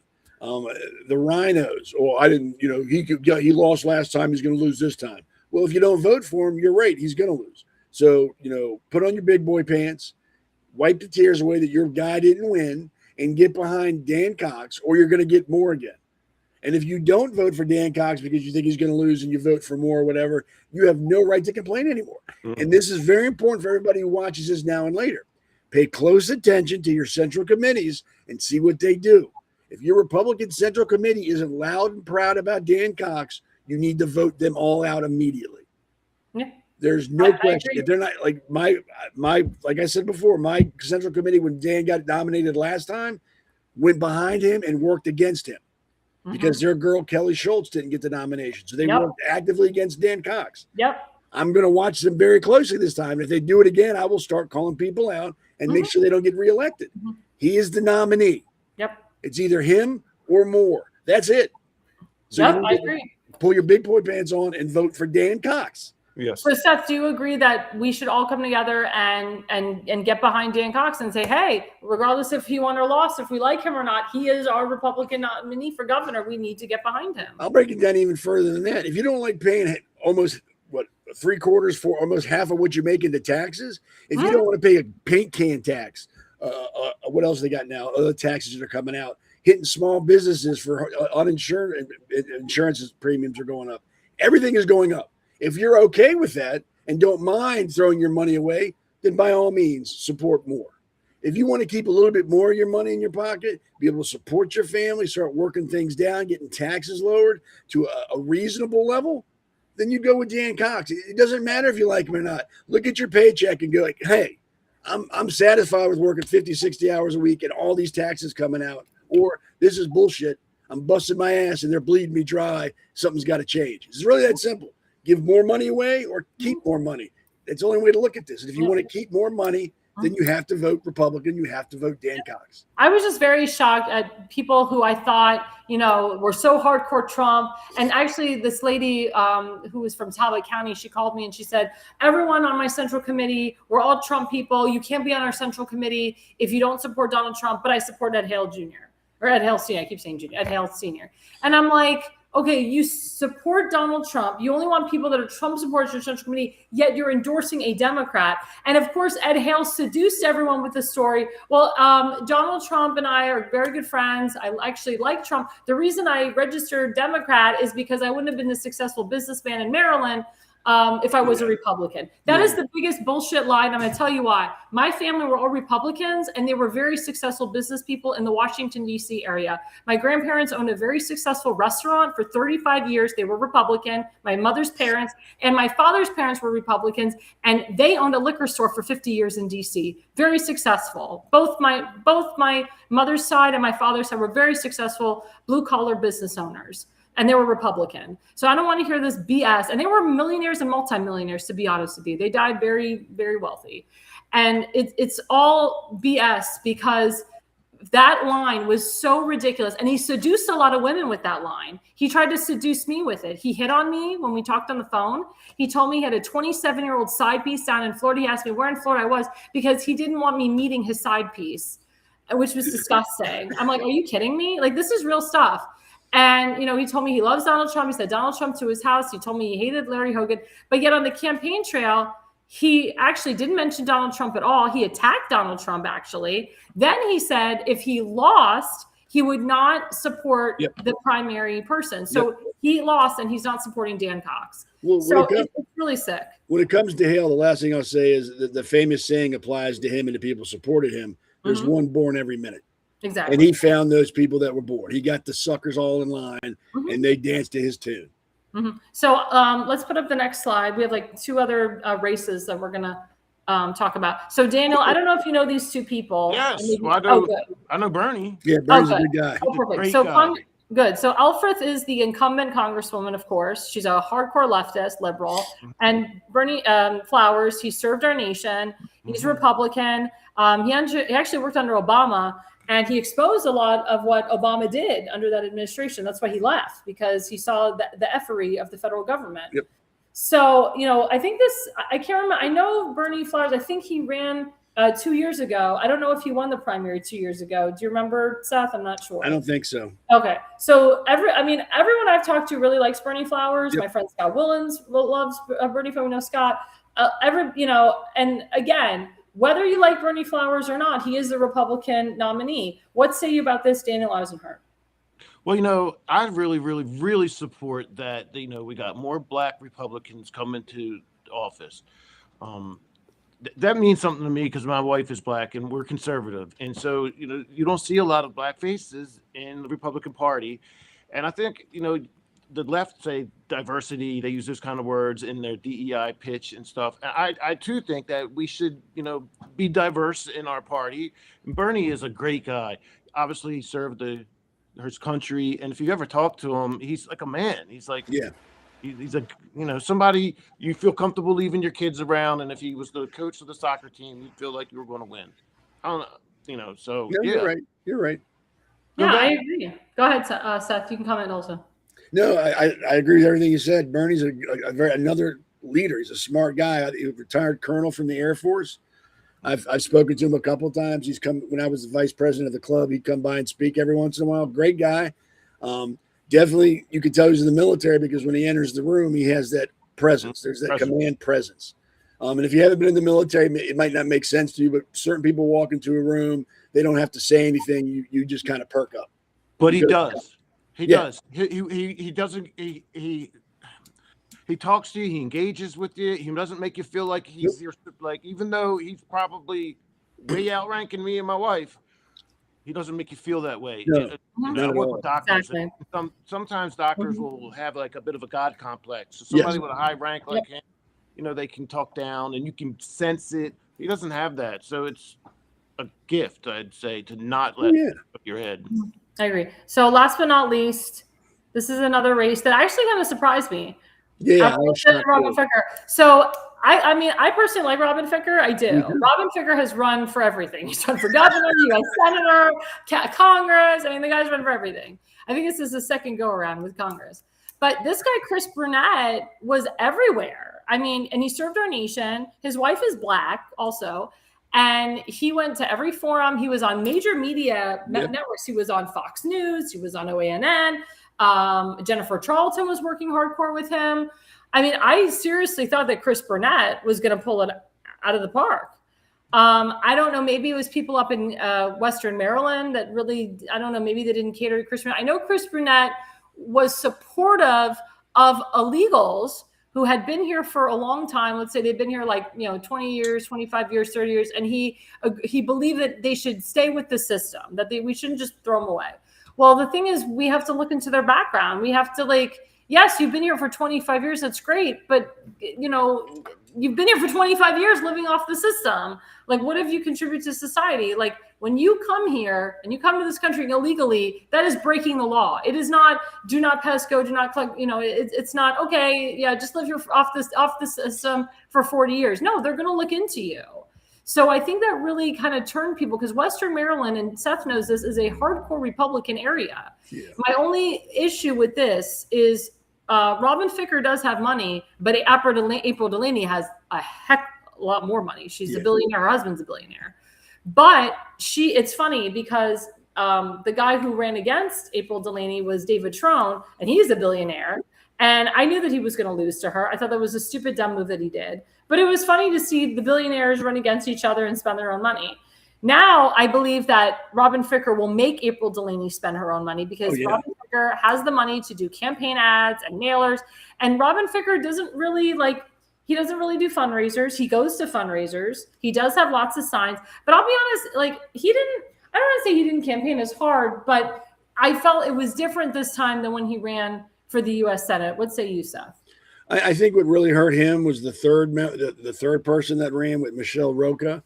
Mariella Rocha. Yeah, she ran last time and got spanked. She ran this time and got spanked, but she split the vote and took votes away from both. And I think that's what hurt Burnett. And I'm not taking anything away from Ficker. That man's a workhorse. I mean, he's all over. He doesn't rest, and I respect that. And again, he's another smart guy. He's not a dummy. He's not walking around going, "Well, duh, I don't know what we're going to do." And he doesn't talk cliches. He has points, and he wants to do things. But I think that's what put him over, was her running and splitting the vote between him and Burnett. I was shocked, though. I was like, wow, that's. And I'll be honest with you. So I stepped away from the gubernatorial race for a little bit, but there were some disturbing things, and Seth, about it, and Daniel knows about it. Some anti-Semitic comments that came out. Yes. that I just can't stand behind. And, I did speak to Dan. I didn't speak to him personally, but I messaged him about it.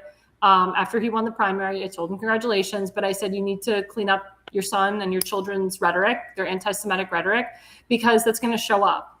I also told Dan to not even bring up the Israel-Iran war in his campaign, because it's going to open up a floodgate, and then the anti-Semitism will come out from his children, to be honest with you.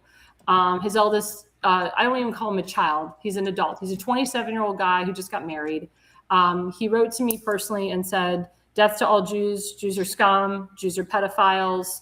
And I'm sorry, like that really hurt me. That really hurt a lot. And I really hope that, in my opinion, I think his children should step away from the campaign, in my opinion. I don't think it's going to happen, because I think his eldest daughter, Patience, is his campaign manager again. But if they don't clean up that rhetoric, because there's a lot of Jewish voters in Maryland, and they actually, a lot of them did vote Republican in 2024 because of October 7th and because it was a presidential year. And I know a lot of Black Democrats have voted Republican, but they don't like the anti-Semitism either.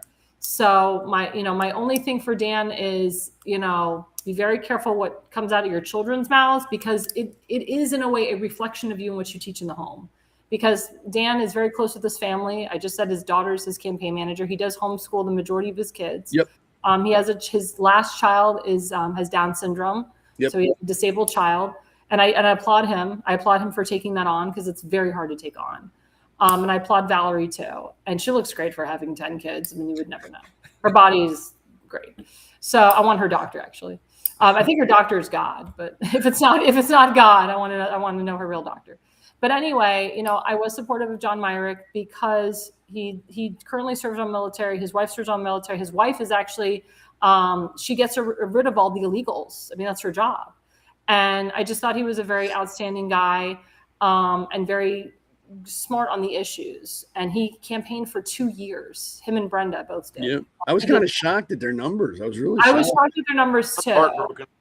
I was very heartbroken. And I know some people have issues with Brenda. When she's a state delegate, they don't really like some things that she signed. But I can tell you, Brenda's a very sincere woman, and she got effed over by the RINO establishment, by Kathy Szeliga, by Jason Buckle. These people turned on her. She realized that they turned on her. She deeply regrets voting for what she voted for, because she knows, it's been haunting her ever since she did it. But at the end of the day, she's a special education teacher. I respect her for that. And she and Myrick did not speak any, there was no anti-Semitic rhetoric that came out of their mouths or the children's mouths. And I'll tell you this, me and Brenda went head to head a couple of years ago when she head to head. I was all over. And she came to one of the club's things at the park, and we talked, and she didn't go, I'm sorry I signed it. I didn't say, I'm sorry I said anything, but she listened to what I had to say. She told me what she had to say, and everything made sense. I've always respected her. She didn't back down. She didn't change her tune, and I respected that. We both agreed to disagree, and that's fine. Yeah, I respected her. I didn't like the way she got treated after that. I thought it was kind of ridiculous. And again, I was shocked by those numbers. I was expecting that to be between her and Dan. Me too. I was like, this is going to be tight. Me too. I was hoping that they would beat A.L.L, to be honest with you, and it would be up against I never thought he had a chance anyway. Never. Who, A.L.L? You never thought he had a chance? Never. Yeah, I didn't think so either, but it was tough for me because, every other voter I talked to, they said, I'm voting for A.L.L, I'm voting for A.L.L, I'm voting for A.L.L. And then there was, obviously there were some voters that Daniel and I worked with, and Tim, to get them to vote for John Myrick. So when we look at the numbers of Baltimore County, the thing is that A.L.L lives in Baltimore County, but I know when we look at certain precincts, John Myrick and Brenda did a lot better than they could have. And that was because of the support of the three of us. But, in Baltimore County, anyway. Yep. I probably put 200 or 300 signs up of his too. Oh yeah. And John Myrick supported Fort Howard. I want to say a message to John Myrick, and also he came down. He was the only one who came down for a Fort Howard protest. He was there, and I really want John Myrick to stand. I don't want him to go away. I would love him to be there for us with the Fort Howard, stand shoulder to shoulder with us. And help us with this, and his wife. I don't want him to just go off into the night. He should stay involved. I want him to stay involved, and I'd be honored to have him continue to work with us. And Rob Carson likes him too. So that was great. And, and I agree with you, Seth. Like, I was shocked that the numbers were so low. There might have been a lot of cheating going on by A.L.L to make his numbers so low. I thought about that too. I also just want to say a shout out, and then we're running very over, to our good friend, Kimberly Stansberry. Kimberly Stansberry is one of the nicest women I've ever met in my life. Because of Tim, I met her. She loves the Jewish community. She loves the Christian community. I briefly met her husband. I wish I would have known him longer. Her husband died exactly 4 years ago, 4 months after the 2022 primary, where she first ran for county executive, and she came in a strong second place under Pat McDonough. If Pat McDonough didn't get in, she probably wouldn't have won the primary. Henry actually ran against her that time. He didn't do it maliciously, but he had a calling from God, and he decided to run. But anyway, he died 4 months after the primary. He served our nation. He died of Agent Orange. And as she was cleaning her attic last year, she looked at the signs that her husband had put together, and she said, I have to do this again. I have to do this for Bill. And I wholeheartedly believe that she won her primary. I'm looking at the numbers. Her opponent was never around. Her opponent was working with Nino Maggione and Kelly Rogers, who's a convicted felon. Those are real stories about the guy. But Pat Dyer ends up getting 9,000 votes, higher than Itzi Patoka. So there was a lot of cheating with mail-in ballots with Pat Dyer. Allegedly. Yeah, allegedly. But we saw, we have canvassers right now currently, and they're saying that mail-in ballots are coming in 2-1 for Pat Dyer, which is insane. Well, because we have to get behind Pat Dyer, though, because he could win. And I want Pat Dyer in there. He's a nice guy. Obviously, Kim's what I liked her better, but we want Pat before we want Julian Jones. Yeah, so as much as we don't like Dan, well, not that we don't like him. So as much as there's some stuff about Dan that he could polish up a bit. It's the lesson. No, hold on. Let me clear up I never said I didn't like Dan. I don't like the anti-Semitic rhetoric coming out of his children's mouth. That's all. I agree. But like I said, lesser of two evils between him and Moore. The thing is, like, when I met Pat Dyer for the first time, he looked like he didn't even want the job. He didn't know what he was doing. And all I can say is that I'm very disappointed and shocked that the people didn't vote for Kim, because we were campaigning hard for her. Mm-hmm. We have to see where the votes were coming from. Because everyone that I talked to, they didn't even know who Kim's opponent was. They didn't even know Kim had an opponent. And Kim went to all the forums. She went to Democrat forums. She went to Republican forums. What bothers me the most is that the Republican women of Baltimore County, their job is to get Republican women over the hump, to get them to win primaries and win. Mm-hmm. They have not endorsed a Republican woman, I think, since like Ellen Sowerby. Like how long has that been? And they're the biggest club in Baltimore County. They're the biggest, and they have the biggest group of women. But and Kim has been there for them. She's paid for their events. She's spoken at their events, and they do not get behind her. They didn't get behind her. And Kim was an alternate in the Central Committee. She's not going to be an alternate anymore after that. I mean, the Central Committee got rid of her too, and they didn't support her. And Kim went to every single Central Committee meeting. She didn't have to, but she was there. And that's what bothers me, is that my challenge is to Pat Dyer. Are you going to be there? Are you really going to campaign? Are you really going to be there? Or are you just going to cruise with Kelly Rogers and Nino Maggione? That's my challenge for Mr. Pat Dyer. Honestly, I do not see him winning. I see Julian Jones taking it. It's not that I'm being negative against Pat. It's just I'm looking at the numbers. But we'll see. I mean, Daniel, you have a point too. He is the Republican nominee. As Republicans, we should get behind him, but it's hard for me to get behind someone who didn't do the work. That's my point. Yeah, he's got a huge network because he's in the business, and I think he's tied in with a couple groups like schools and stuff like. He works for a financial planning firm. Like, I think he works like a Merrill Lynch type. That's what he does. And then he's dialed in with Nino, and Nino has a large following as well. So they had a good slate. It is questionable that Kelly Rogers fell and what they're all up to. You get you scratching your head. So I don't know what they're doing, but they're connected together. They were able to swing that the way they did. Yeah. I mean, who you get connected with, it will go a long way. But do you really want to be connected with somebody like, Kelly Rogers? No. I don't know. I don't know him well enough to know, but But I can tell you that Kim is not done. I can also tell you that when Tim wins, she will be working for us, so she will have a job. And we just, like I said, we love Kim. Our prayers go out to her. Her sister's not doing well right now. We just found out her sister has stage 4 cancer, breast cancer, and in other places it's metastasized. So of course we pray for Kim's sister. Kim has a husband. I mean, Kim's sister has a husband and children, and of course they're distraught about it. I do want to applaud Kim's nephew, who I know really well. He's a Democrat, but he's not really a Democrat. He's like a Democrat in name only. He didn't campaign at all, and he ran for county sheriff. And oh my God, he came in second place in the primary, and he didn't really do anything. And it just goes to show that the Democrats will vote for anybody. But I said to myself, we should all switch parties and become a Democrat for a day and don't campaign and don't do anything.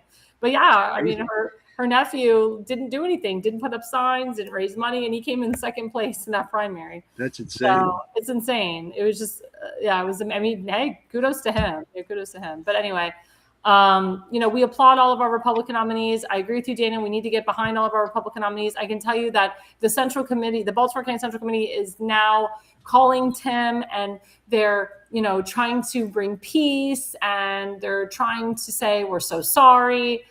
Well, we'll see what happens with that. Yeah, because they backed the wrong guy. Yeah. Of course.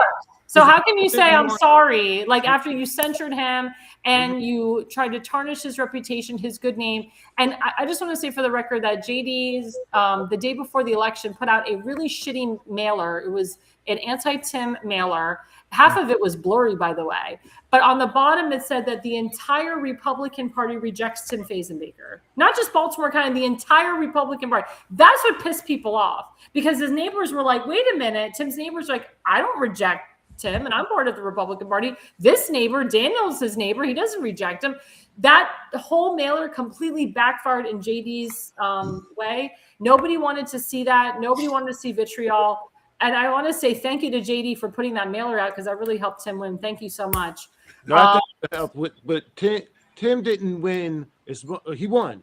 JD lost. He lost for a reason. He's a nice guy. He's well-spoken, and he's got a great resume. But he lost because he took that money from those builders. And he can deny it, but he did. He took donations from those people, those groups, at least it looks like, from the lawyers and the builders down there in Fort Howard. So people knew, and they know, and they felt at least that he was getting in bed with those builders down there. And that's why people didn't come to vote for him, because they know he wasn't being the honest person. He tried to say he was the conservative group, and he lined himself with Salen and them, and people don't like them. So, and Deb Sullivan, all those people. Deb Sullivan tried to, they got rid of Tim. They got rid of myself just recently. And they put in Deb's slate, so they tried to run against Tim and I on the Central Committee, and we mopped them up. You mopped him up. Both you and Tim mopped him up. Yeah. And actually, Kenneth just called Tim to try to smooth things over. Yeah, well, I like Ken. I've only met him a few times. Ken's a nice guy. I did meet him. And I met Bud. Bud's actually a nice guy too. But comes from law enforcement. So generally, most law enforcement people are good guys. But when they're not, when they're bad guys, they're really good bad guys. Yep. I don't know enough about him yet. I just know that he's hooked up with the wrong people, and they tried to censor us, and they're doing it the wrong way. They think it's the right way. They think Tim's doing it the wrong way. All Tim is trying to do is expose people for being he's exposing corruption. Correct. People say, "Oh, you're not supposed to." And I just want to say for the record, I just want to say for the record, because being Tim's political consultant, he didn't bash anybody. We actually did not bash anybody. What we did is the candidate had the pictures of him with Democrats. These were candidates' pictures. We did not Photoshop them. We did not add stuff to it. We put out stuff that J.D. Urbach personally wrote or he took pictures with. We did not Photoshop him with Wes Moore. We did not Photoshop him with Chris Van Hollen. Those were real pictures. And it wasn't just a picture of him, it was standing so far away from him. I mean, there's literally a picture of JD leaning into Wes Moore, like so happy to be enthralled with him. And people he justifies it. He justifies it. Exactly. He thinks it's perfectly justifiable to be in an embrace like that with the enemy. Right. And because he was getting money for the school or something. Exactly. He tried to say that we lied about the photos. I asked him directly on while we were all being recorded during the Central Committee meeting about those photos, because I wanted to know for myself, because I'm not going to post photos that aren't real.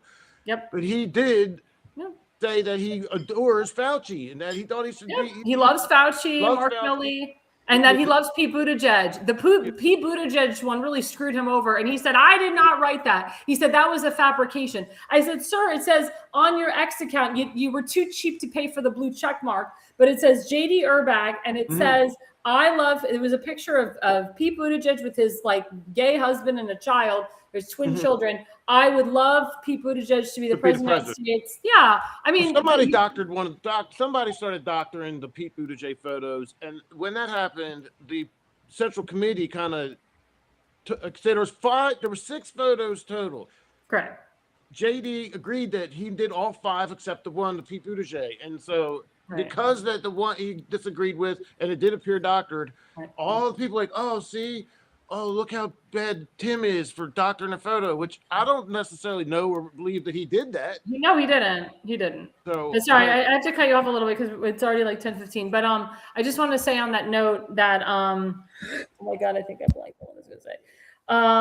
No, I mean, so I want to say on that note. So it wasn't a fabrication. The guy did support Pete Buttigieg, and I mean, I don't need an apology from these people, But JD Urbach, he's not going to be on the Central Committee come November, so the guy doesn't have a job. So the guy is done. And let me tell you something. He was put on the Central Committee purposely to hurt Tim. His his very I don't want to say lovely, his very insane, disgusting alternate, Bobby Ho. She will not be an alternate after November. Her goal was to get in there and to hurt Tim too. And they lost. And good prevailed over evil. Trust, Lady Justice always prevails. And Daniel, you prevailed. Tim prevailed. We all prevailed because, and Seth, in a way, you prevailed too. Because, and Dan Cox prevailed because honesty and truth will always prevail. Will always prevail. And I mean, it's written in the Bible. It's written whatever in the Old Testament. It's written in the New Testament. It's written in the Bible. And we are good, honest people. And I want to thank the voters in Baltimore County for seeing the light. I want to thank the voters of Dundalk, Edgemere, Rosedale, parts of Essex. And Sparrows Point, and for Tim and for Daniel. I want to thank you guys for not getting sucked into the bullshit. And I want to thank you guys for backing Tim. And let's get him in November, and let's get him to the county council. Before we leave, again, we must continue to support Mr. Faze because, as you know, he needs. We need more money to continue mailers and flags and everything. So he is now your Republican nominee for Baltimore County Council District number 9. Go to timfazenbaker.com. He's been getting donations left and right. Again, people are coming to him saying, hey, where can I donate to? timfazenbaker.com. And of course, we have other primary primary nominees on our network that we support. The second one is Justin Murphy, our really good friend. We love him. He won his primary in New Jersey. He's running for the United States Senate against Cory Booker. Cory Booker is a piece of crap. Everybody can't stand him. We love Justin Murphy. Oh my God, he's so intelligent and so awesome. And we got to donate to him, guys. We got to get him over there. And every single Republican needs to support Justin Murphy in the state of New Jersey. And also we have our friend, the Hammer, Damon Galdo, running for CD1, Congressional District CD1. He won his primary unopposed. Now we got to get him to the general. We got to turn New Jersey red because now it's blue again. He's got him and Justin have a virtual fundraiser tomorrow night, I believe. Oh, okay. Do we, Damon, sure, do we have a flyer for that? Maybe we don't. Or maybe we have a commercial, I'm not sure. But yeah, if any fundraisers, we will keep you up to par. Don't forget the Jersey Shore. There it is. Da-da! Virtual fundraiser. Oh, it's Friday. Shabbat Shalom. So on Shabbat, 8 p.m., Friday, June 26th, live streamed on every social media platform. As you know, the Jersey Shore podcast is always live every Monday night from 8 to 9 p.m. And we also have The Pulse every Wednesday from 8 to 9. I heard, oh my God, I'm so jealous. I haven't been on The Pulse in forever. I heard that last night's Pulse was like off the charts, killer, stellar. You guys kicked ass. Thank you, Seth, for coming in and helping us out. We love you, and you're awesome. You're welcome. And you can always find Mr. Eisenberg on The Pulse every Wednesday night from 8 to 9:30. Sometimes you guys go for 2 hours like we did tonight. But no, I mean, we love you, Seth. And I think, Seth, aren't you on once a month with us with the Conservative Corner? This Sunday I'll be on the Conservative Corner at 7 p.m.? Awesome. At 7 no, 8. Sorry, 8. It's 8. Oh, it's 8. Is it an hour and a half? Or? Yes, hour and a half. Oh, awesome. So come celebrate pre 4th of July with Mr. Eisenberg. You can follow Seth. Right. Yeah. You can follow Seth at the Conservative Corner on Facebook, X, at Conserve Seth. Is that correct? Conservative Seth. Awesome. And then, Daniel, where can our followers and viewers find you? Well, I'm on Facebook. I'm not sure where you're going to find me now. You're going to find me out on Back River on my boat. I'm taking a break because I didn't win against Allen, obviously, but I'm on Facebook, and I think you have my QR code. But can I just say this? I want to thank you, Alexandra, for during my campaign. You were instrumental in helping me, and your candidate Tim Fazenbaker as well was very helpful and you're just a good person. And I'm thankful, so thankful that you were there for me and you answered questions and stuff, and you brought me on your show. You were the first person to interview me months ago, and it's a lot has, I've grown in that process, and you've been there for me the whole time. And I just want to let you know how much I appreciate you and all that you've done for me and my family during this process. That means a lot. And you're an awesome guy, and just keep fighting. Just keep fighting. And I will always stand shoulder to shoulder with you because you are an amazing human being with a great heart. And again, you prevailed over all this shit. And so did Tim. And that's why I cry good tears. I for the first time, in 6 years, because Tim and I have had hits and blows and we've had losses, we can sleep well, we can cry happy tears. And we do this for the community. We really don't do this for ourselves. I'm not even a resident of your state, and I come to Maryland and I help because I want to do it, because I love what I do and I love you guys. And I've never gotten so emotional with my candidates in so long. I mean, I'm so emotional when it comes to you guys. And I always say to Tim, let me be the crier, let me be the warrior. I need you to be the strength. But it's very emotional. The whole process has been emotional. And, again, just watching the journey. But Daniel, you have a huge political career if you want to continue and pursue it ahead of you. See, look, I'm going to fight for the people. And I think Stalin and his little crew didn't expect me to keep fighting back. No, they didn't. They kept coming with low blows and they cheat and they lie. Yeah.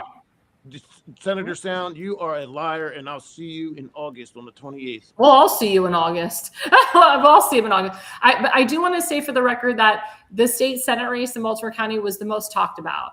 Everybody talked about it. Yeah, across the state, one of the 7 the news stations from Hagerstown and even people from Hagerstown were talking about the state Senate race because they never had someone like Daniel before. They never had someone that actually challenged Johnny Salling. Oh my God, you challenged him. And because you challenged him, you called him out. I can tell you for the record, on election day, Rick Metzger didn't even get out of his van. He was hiding in his van. His wife was in the passenger seat. He was literally hiding the whole entire day. Because I found out he was hiding because he was afraid to answer to the people for his horrible record of voting for Planned Parenthood.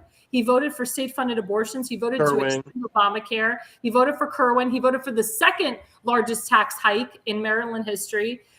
He voted for a lot of things that a Democrat would vote for. They're Democrats in disguise.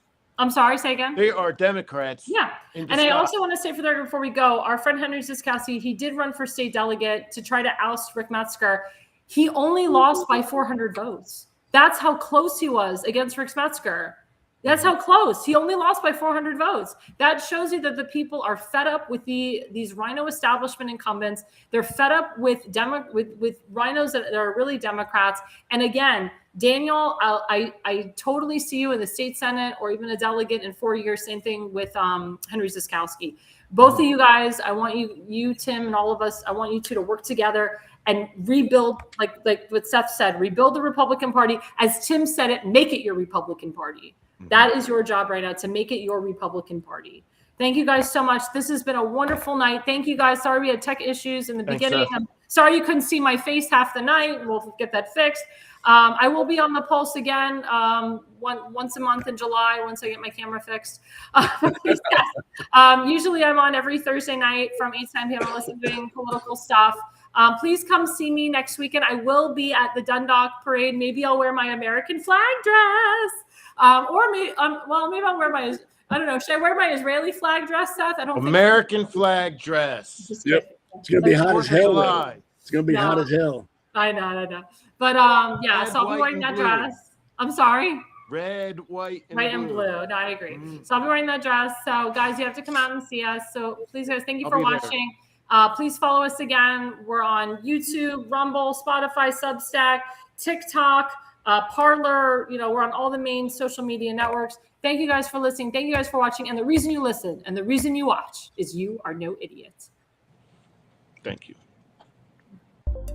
America's Pulse Network. The mainstream media is bought and paid for. The truth is twisted to fit their agenda. But America is waking up because podcasts are the future for trusted media. Welcome to the America's Pulse Network. It is a network built by patriots that upholds the Constitution. The America's Pulse Network stands for God, truth, and the America First movement. There is no corporate propaganda, no government spin, just real news, real talk, and real voices fighting for faith, freedom, and the future of this great nation with common sense. Here are some of America's Pulse Network podcasts. Alexandra Levine Live, hosted by Alexandra Levine. Jersey Shore Podcast, hosted by Damon Galdo. The Conservative Corner, hosted by Seth Eisenberg. APN's The Pulse, hosted by Alexandra, Damon, Elena, and Seth. So tune into America's Pulse Network on the following social media platforms: X/Twitter, Rumble, Truth Social, Parler, Facebook, and YouTube. Join the revolution. Because the pulse of America beats for God and country. America's Pulse Network is for faith, family, freedom, and truth.